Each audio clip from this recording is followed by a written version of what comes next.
Pinahanda kita ng makakain, no?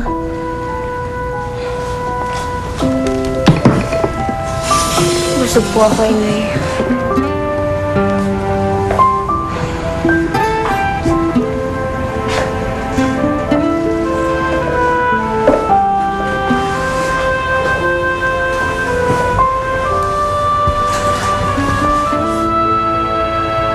Nak.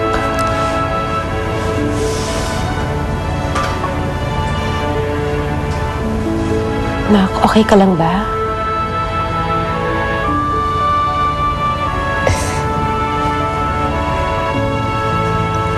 Hindi, Inay. Hindi ko ako okay.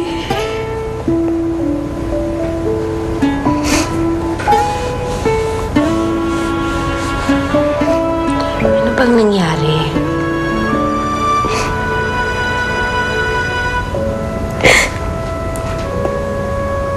Pinuntahan ko si Benjo sa ospital.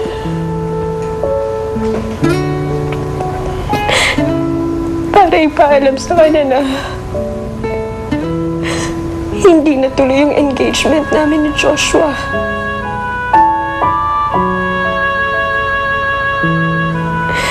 Para sabihin sa kanya na siya yung dahilan.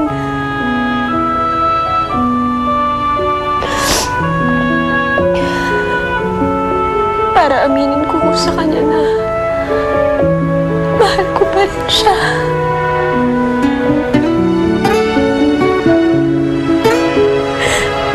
At gusto ko magkamalikan kami. Yun palang importanteng sasabihin niya sa'yo. Gusto makipagbalikan sa inyo, Jenna, pare. Hindi ko nga lubos akalain na susuwain ni Jenna ang kagustuhan ng lolo niya eh. Ang ibig sabihin, ikaw talaga mahal ni Jenna, pare. At hindi si Joshua.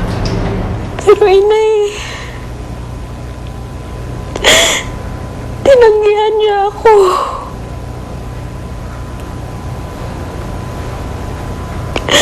Hindi niya kayang iwan si Darlene dahil sa maluwang kalagayan nito. At ayaw niya po na may masaktang pang iba. Weng, ito na yata ang pinakamahirap at pinakamasakit na desisyon na ginawa ko. Ang tanggihan si Jenna. Hindi ka ba nagsisisi sa pasya mo? Kasalanan ko naman eh. Sana noon pa. Binalikan ko na siya. Sana noong pwede pa. At nung hindi pa huli ang lahat. Pare, masyado ng komplikado ang sitwasyon. Sama ang lagay ni Darlene. Sakay pa siya umaasa ngayon. Hindi ko na pwede unahin ang sarili ko. Hindi ko na pwede i-base ang desisyon ko sa nararamdaman ko ngayon, pre. Sisihin ang sarili mo sa mga nangyari.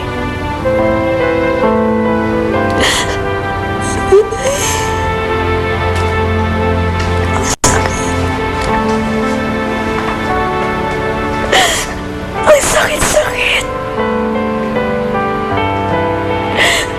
Umasa kasi ako eh.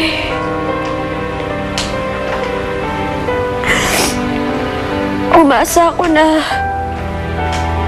magiging maayos pa ang lahat sa amin.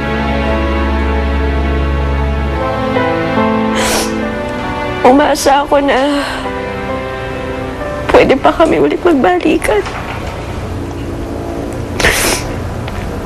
Magmahalan. Di na pala.